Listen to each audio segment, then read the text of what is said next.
Hello friends, welcome to cook with Abi's mom. இன்னைக்கு நாம சின்ன சின்ன டிப்ஸோட சிக்கன் பிரியாணி எப்படி செய்யலான்னு பார்ப்போம். முதல்ல 10 பாதாம் ஊற வச்சு மிக்சியில் அரைச்சி பாதாம் பால் எடுத்து வச்சுக்கலாம். பிரியாணிக்கு நல்ல ஒரு டேஸ்ட் கொடுக்கும். நீங்கள் எப்போ பிரியாணி செஞ்சாலும் பாதாம் அரைச்சி சேர்த்து செய்தீங்கன்னா சூப்பராக இருக்கும். நெக்ஸ்ட் 2 டம்ளர் பாசுமதி ரைஸ் அளந்து எடுத்துக்கலாம். இதை 2 முறை அலசி ஊற வச்சுக்கலாம். நான் இந்தியா கேட் பாசுமதி ரைஸு எடுத்துக்கிறேன். 1/2 கிலோ ரைஸ் எடுத்துக்கிறேன். பேனில் ஃபஸ்ட்டு 2 டேபிள் ஸ்பூன் நெய் ஊற்றிக்கலாம். 100 ml கடலை எண்ணெய் ஊற்றிக்கலாம்.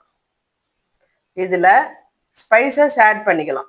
பட்டை 4 பீஸ், ஏலக்காய் 4, கிராம்பு 5 போட்டுக்கலாம். நெக்ஸ்ட்டு 300 கிராம் நீட்டாக கட் பண்ண வெங்காயத்தை ஆட் பண்ணிக்கலாம். வெங்காயம் நல்லா வதங்க கொஞ்சம் உப்பு போட்டுக்கலாம்.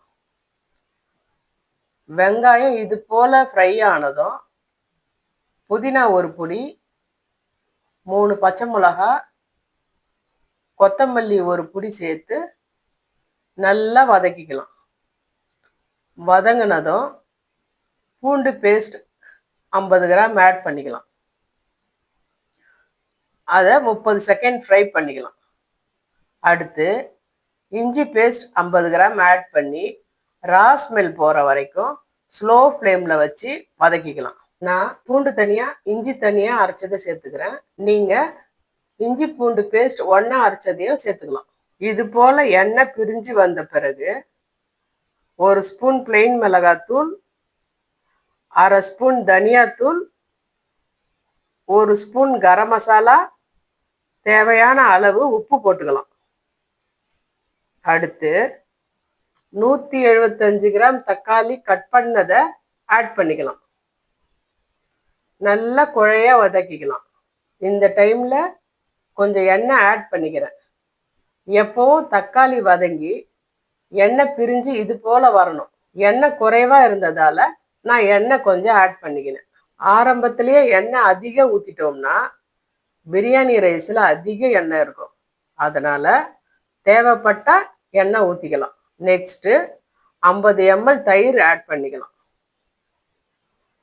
நல்லா கழுவி சுத்தம் பண்ண 3/4 கிலோ சிக்கன் ஆட் பண்ணிக்கலாம். 2 நிமிஷம் நல்லா கிளறிக்கலாம். 2 tablespoon lemon juice add பண்ணிக்கலாம்.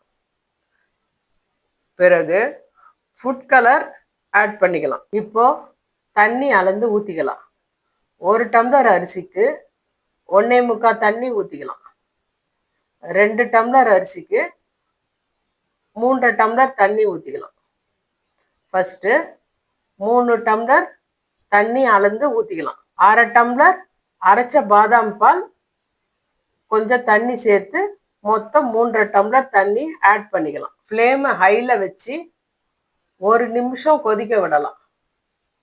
இந்த டைமில் உப்பு காரம் செக் பண்ணிக்கலாம். நாம் பாதாம் பால் ஊற்றுறதால காரம் கொஞ்சம் கம்மியாக இருக்கும். செக் பண்ணி மிளகாத்தூள் வேணும்னா கொஞ்சம் ஆட் பண்ணிக்கலாம். இது போல் நல்லா கொதிச்சதும் பாசுமதி ரைஸ் சேர்த்துக்கலாம். ரைஸ் சேர்க்குறப்போ ஃப்ளேம் ஹையில் தான் இருக்கணும்.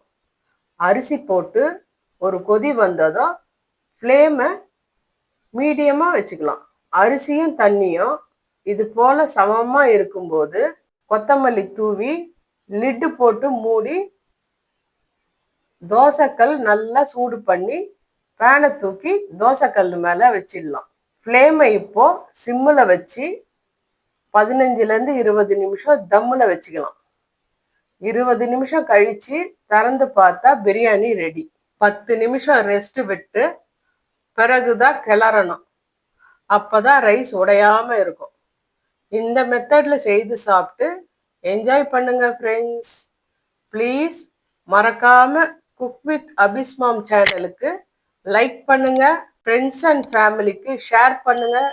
எப்படி இருந்ததுன்னு கமெண்ட் பண்ணுங்க. தேங்க்ஸ் ஃபார் வாட்சிங். Be happy friends.